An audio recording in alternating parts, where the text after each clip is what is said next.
Hi hello friends, M P cooking ವ್ಲಾಗ್ಸ್ಗೆ ಸ್ವಾಗತ.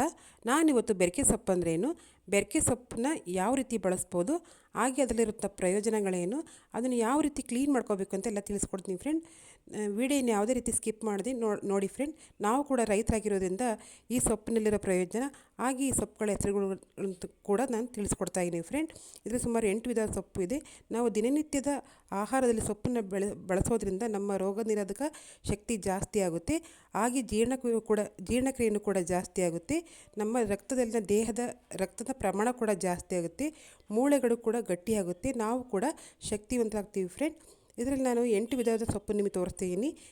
ತೋರಿಸ್ತಾ ಇರೋಂಥ ಮೊದಲನೇ ಸೊಪ್ಪು ಇದು ರಾಜಗಿರಿ ಸೊಪ್ಪು ಅಂತ ಫ್ರೆಂಡ್ಸ್. ರಾಜಗಿರಿ ಸೊಪ್ಪು ಇದರಲ್ಲಿ ಕಪ್ಪು ಹೂವು ಇರುತ್ತೆ ಫ್ರೆಂಡ್ಸ್. ಈ ಕಪ್ಪು ಹೂವು ಇರುತ್ತೆ, ಇದನ್ನು ನಾವು ನೀಟಾಗಿ ಕ್ಲೀನ್ ಮಾಡ್ಕೋಬೇಕು ಫ್ರೆಂಡ್ಸ್. ಯಾಕಂದರೆ ಇದು ಮೊದಲೇ ಹೊಲದಲ್ಲಿ ಬೆಳೆದಿರೋಂಥ ಸೊಪ್ಪಾಗಿರೋದ್ರಿಂದ ಇದರಲ್ಲಿ ಸ್ವಲ್ಪ ಮಣ್ಣಿನ ಅಂಶ ಜಾಸ್ತಿ ಇರುತ್ತೆ. ಈ ಹೂವನ್ನು ನಾವು ತೆಗೆದು ನೀಟಾಗಿ ಕ್ಲೀನ್ ಮಾಡಿ ಇದನ್ನು ಉಪಯೋಗಿಸ್ಕೋಬೇಕು ಫ್ರೆಂಡ್. ಇದ್ರ ಜೊತೆ ಬೇಳೆ ಹಾಕಿ ಸಾಂಬಾರು ಮಾಡೋದ್ರಿಂದ ತುಂಬ ಚೆನ್ನಾಗಿರುತ್ತೆ ಫ್ರೆಂಡ್. ಇದು ತುಂಬ ದೊಡ್ಡದಾದ ಮೇಲೆ ಯೂಸ್ ಮಾಡೋದ್ರಿಂದ ಇದು ಸ್ವಲ್ಪ ಕಹಿ ಬರುತ್ತೆ. ಆದ್ದರಿಂದ ಇದ್ರ ಜೊತೆ ಒಂದು 3 ಥರದ ಸೊಪ್ಪನ್ನ ಉಪಯೋಗಿಸಿ ನಾವು ಇದನ್ನು ಸಾಂಬಾರು ಮಾಡೋದ್ರಿಂದ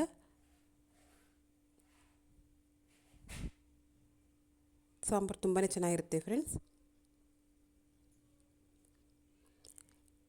ಎರಡನೇ ಸೊಪ್ಪು ಇದು. ನಾವು ಇದನ್ನು ಕಡ್ಡಣಿಗೆ ಸೊಪ್ಪು ಅಂತ ಕರಿತೀವಿ ಫ್ರೆಂಡ್ಸ್.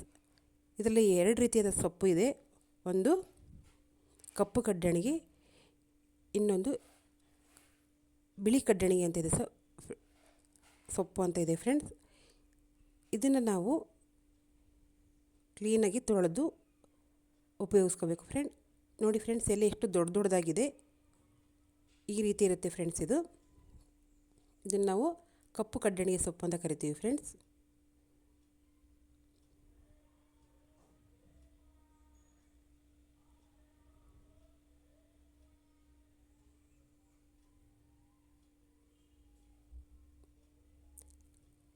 ಈ ಸೊಪ್ಪನ್ನು ನಾವು ಕನ್ನೆ ಸೊಪ್ಪು ಅಂತ ಕರಿತೀವಿ ಫ್ರೆಂಡ್. ಯಾರು ತುಂಬ ಏಜ್ ಆದರೂ ಹಳೆ ಕಾಲದವರು ಇರ್ತಾರೆ, ಅವರಿಗೆ ಈ ಸೊಪ್ಪುಗಳ ಬಗ್ಗೆ ತುಂಬಾ ಮಾಹಿತಿ ಇರುತ್ತೆ ಫ್ರೆಂಡ್. ನೋಡಿ ಫ್ರೆಂಡ್ಸ್, ಇದು ಕನ್ನೆ ಸೊಪ್ಪು ಈ ಥರ ಇರುತ್ತೆ. ಈ ಮೇಲ್ಗಡೆ ತುದಿನ ತೆಗೆದು ಎಲೆಯನ್ನು ಬಿಡಿಸ್ಕೊಂಡು ಇದನ್ನು ದಿಂಡನ್ನು ತೆಗಿಬೇಕು ಫ್ರೆಂಡ್ಸ್. ಇದು ಕೂಡ ಬೇಳೆ ಜೊತೆ ತುಂಬಾ ಮ್ಯಾಚ್ ಆಗುತ್ತೆ ಫ್ರೆಂಡ್. ಇದೇ ರೀತಿ ಉಪಯುಕ್ತವಾದ ಮಾಹಿತಿಗಳಿಗಾಗಿ ನನ್ನ ಚಾನಲ್ಗೆ ಲೈಕ್ ಆ್ಯಂಡ್ ಸಬ್ಸ್ಕ್ರೈಬ್ ಮಾಡಿ ಫ್ರೆಂಡ್ಸ್. ಇದನ್ನು ನಾವು ರೆಕ್ಕೆ ಸೊಪ್ಪು ಅಂತ ಕರಿತೀವಿ ಫ್ರೆಂಡ್ಸ್. ನಿಮ್ಮ ಕಡೆ ಏನಂತೀರ ಅಂತ ಕಮೆಂಟ್ ಬಾಕ್ಸಲ್ಲಿ ಹಾಕಿ ಫ್ರೆಂಡ್. ನೋಡಿ, ಈ ಥರ ಇರುತ್ತೆ. ಇದರಲ್ಲಿ ಬಿಳಿ ಕಲರ್ ಹೂವಿದೆ ಫ್ರೆಂಡ್. ನೋಡಿ, ಈ ಥರ ಬಿಳಿ ಕಲರ್ ಹೂವಿದೆ. ಎಲೆನೂ ಕೂಡ ತುಂಬ ಉದ್ದುದ್ದಾಗಿರುತ್ತೆ. ಇದು ಒಂದು ಹೊಲದಲ್ಲಿದ್ದರೆ ತುಂಬಾ ಎಲ್ಲ ಹರಡ್ಕೊಳ್ಳುತ್ತೆ ಫ್ರೆಂಡ್, ಹೊಲದಲ್ಲೆಲ್ಲ. ಇದನ್ನ ಈ ಥರ ತೆಗೆದು ಬಿಡಿಸಿ, ಇದರ ಸ್ವಲ್ಪ ಎಲೆ ಹುಳ ಆಗಿರೋದಿರುತ್ತೆ, ಅದನ್ನು ಕೂಡ ತೆಗೆದು ನೀಟಾಗಿ ನೀರಲ್ಲಿ ತೊಳೆದು ಇದನ್ನು ಉಪಯೋಗಿಸ್ಕೋಬೇಕು ಫ್ರೆಂಡ್.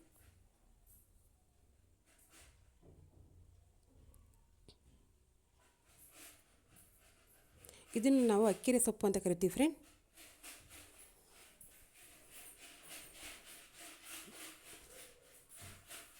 ಇದನ್ನು ನಾವು ಅಕ್ಕಿರೆ ಸೊಪ್ಪು ಅಂತ ಕರಿತೀವಿ. ಈ ಥರ ಇರುತ್ತೆ ಇದು. ಇದರಲ್ಲಿ ಬಿಳಿ ಕಲರ್ ಹೂವು ಇರುತ್ತೆ ಫ್ರೆಂಡ್ಸ್. ಇದು ಗಿಡ ತುಂಬ ಇರುತ್ತೆ. ಅಕ್ಕಿರೆ ಸೊಪ್ಪು ಮತ್ತು ರಾಜಗಿರಿ ಸೊಪ್ಪು ವ್ಯತ್ಯಾಸ ನೋಡಿ. ಅದರಲ್ಲಿ ಕಪ್ಪು ಹೂವು ಇರುತ್ತೆ, ಇದರಲ್ಲಿ ಬಿಳಿ ಕಲರ್ ಹೂವು ಇರುತ್ತೆ ಫ್ರೆಂಡ್ಸ್.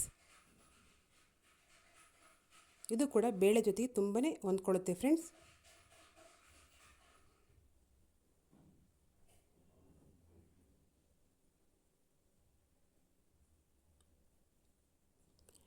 ಇದನ್ನು ನಾವು ಗೋಣಿ ಸೊಪ್ಪು ಅಂತ ಕರಿತೀವಿ ಫ್ರೆಂಡ್ಸ್. ಗೋಣಿ ಸೊಪ್ಪು ಇದನ್ನು ಉಪಯೋಗಿಸೋದ್ರಿಂದ ನಮ್ಮ ಜ್ಞಾಪಕ ಶಕ್ತಿ ಜಾಸ್ತಿ ಆಗುತ್ತೆ, ಹಾಗೆ ರಕ್ತದಲ್ಲಿನ ಅಂಶನೂ ಕೂಡ ಜಾಸ್ತಿ ಆಗುತ್ತೆ.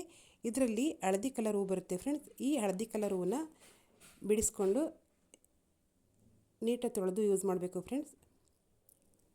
ಈ ಎಲೆಗಳು ಕೂಡ ಸ್ಮೂತಾಗಿರುತ್ತೆ. ಇದು ಯಾವುದೇ ರೀತಿ ನೀರು ಹಾಕಿ ಗೊಬ್ಬರ ಹಾಕಿ ಕೆಮಿಕಲ್ಸ್ ಹಾಕಿ ಬೆಳೆದಿರೋಂಥ ಸೊಪ್ಪಲ್ಲ ಫ್ರೆಂಡ್ಸ್. ಇದು ಹೊಲದಲ್ಲಿ ಬೆಳೆದಿರೋಂಥ ಸೊಪ್ಪು ಇದು.